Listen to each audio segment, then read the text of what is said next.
Всем привет! Вы на канале TechUnion. Сегодня речь пойдет о стабилизаторе для съемки видео. Сразу хочу сказать, что этот стаб не для повседневного использования. Он больше подойдет для съемок, которые вы будете делать по сценарию или же раскадровке, так как вес стабилизатора особо не позволит с ним долго ходить. Но давайте не будем тянуть начало видео и перейдем к обзору. Поехали!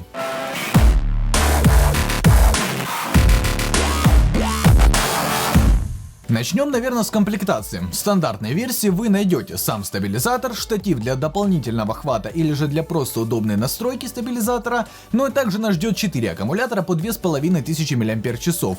Их хватит, чтобы стаб проработал свыше 12 часов, а это немало как для одноручного стаба. Перед тем, как начать этот обзор, предлагаю вам посмотреть другой обзор, а именно Moza Aircross. Он легче и компактнее, в повседневной съемке справится на ура.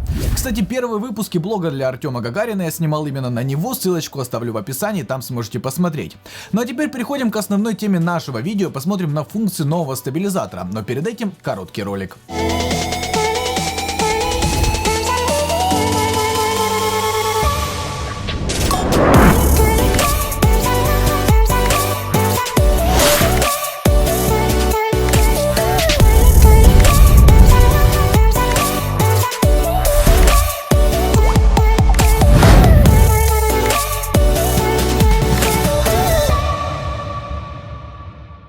Первым делом настраиваем стабилизатор, чтобы по всем осям он был в сбалансированном состоянии. Для этого существуют специальные линейки, с помощью которых вы сможете запомнить значения всех осей и использовать их при следующей настройке. Также, что сделали удобно как для транспортировки, так и для настройки стабилизатора, это блокиратор оси Roll. Он неподвижно фиксирует ось, что позволяет более удобно и быстрее настроить сам стабилизатор.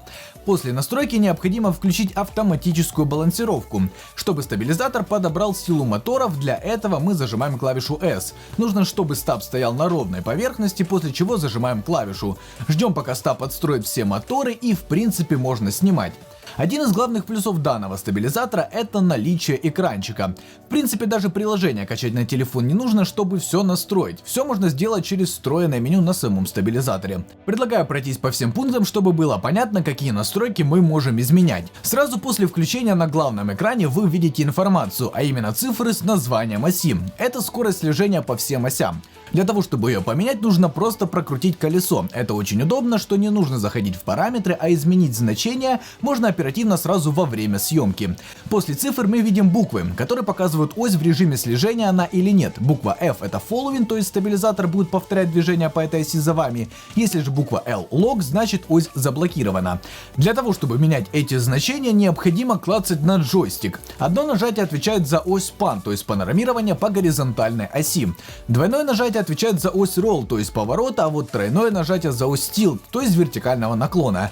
Решение для выбора, конечно, сомнительное, так как не всегда получается добиться нужного результата, но я думаю, что если приловчиться, может все получиться. Теперь про меню. В первой вкладке мы выбираем камеру, чтобы можно было управлять ее функциями во время съемки. Поддерживаемые функции вы сможете найти на сайте. В каких-то камерах их больше, в каких-то меньше, но поддерживаются Canon, Sony и Panasonic. Кстати, для подтверждения действий тут используется не клик на центральную клавишу, а нажатие на правую сторону. Немного непривычно, но опять сказать же, что неудобно, я бы так не сказал. Дальше идет настройка моторов. Вы можете их включить или же выключить, и также настроить их мощность. Можно сделать это как в ручном режиме, так и в автоматическом, как мы это делали в самом начале видео. Далее идет пункт Follow. Там мы можем выбрать, какие оси будут активны, а какие заблокированы. В принципе, это то, что мы можем настроить и на главном экране. Дальше идет настройка скорости реагирования, и, наверное, самое главное — это Dead Angle. Это процент того движения, которое стабилизатор будет пропускать, то есть чем больше это значение, тем меньше стаб будет реагировать на ваши движения. Ну вот для примера два видео. Первое снято с параметрами на минимум, проверяем ось панорамирования, а второе снимали с параметрами на максимум. Теперь, я думаю, понятно, за что отвечает данный параметр. Следующий пункт — это джойстик. Тут мы настраиваем, насколько быстро будет двигаться стаб при управлении стиком. Как вариант, эту настройку с минимальными показателями можно использовать для съемки, как говорят в простонародье, проводок. Ставим стабилизатор на штатив, выбираем минимальное значение и просто двигаем стик в упор и получаем плавную картинку. Далее мы выбираем, за что будет отвечать колесо на левой грани стабилизатора. Есть два варианта: либо управление iFocus, либо же осью Roll. К первой возможности вернемся позже, а вот управление осью Roll позволяет создавать прикольные кадры, и с ними могут посоревноваться только кадры, снятые в режиме Inception, к которому, кстати, предлагаю сейчас и перейти. Такой прием часто можно увидеть в новых фильмах или же коротких метрах. Ребята из Moza уделили этому режиму отдельный пункт. Для того, чтобы перейти в Inception Mode, необходимо 2 раза нажать на клавишу S. Перед вами откроется меню, в котором, опять же, с помощью колеса вы сможете управлять скоростью вращения. В принципе, вот что можно получить в этом режиме. Идем далее. В следующем пункте вы можете назначить действия на курок. Я пользуюсь стандартными, но вы можете их поменять под себя. И я считаю, что это тоже хорошо, когда производитель дает возможность настроить все под пользователя. Также есть возможность при съемке менять положение камеры прямо руками. Работает это только тогда, когда все оси заблокированы. Поэтому просто можно зажать курок и быстро выставить положение камеры. Далее идет настройка iFocus. Он докупается отдельно и в стандартном комплекте не идет. Все для его крепления идет вместе со стабилизатором. В комплекте с iFocus идет сам мотор, резинка с зубцами для оптики и также 3,5 мм провод для подключения к стабилизатору. После того, как все подключили, можно перейти к настройке. Для начала включаем сам мотор, и потом необходимо настроить начальную и конечную точку для того, чтобы мотор понимал, когда ему остановиться. С помощью колеса на левой грани стабилизатора выбираем начальную позицию, жмем, что это Start Point, и прокручиваем полный круг. И далее выбираем Stop Point. После этого можно пользоваться фокусом, и мотор не будет соскакивать, но при быстрой прокрутке все равно может быть небольшой соскок. Данный фокус можно использовать как для управления самим фокусом, так и для управления зумом на оптике.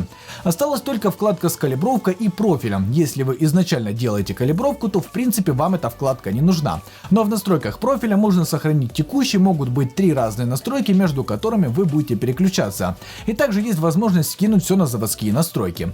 Также не стоит забывать про приложение, которое позволяет управлять стабилизатором удаленно по Bluetooth. Вы можете управлять как всеми настройками стабилизатора, так и положением гимбала. Это очень удобно, если, например, стабилизатор закреплен где-то на штативе или же в малодоступном месте.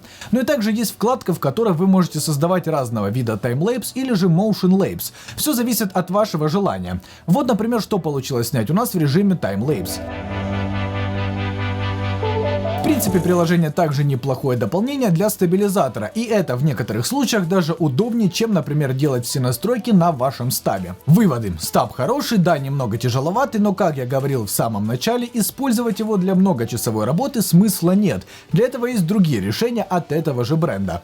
Самое главное, что батарейку держит хорошо, это особенно важно, когда вы снимаете в полевых условиях.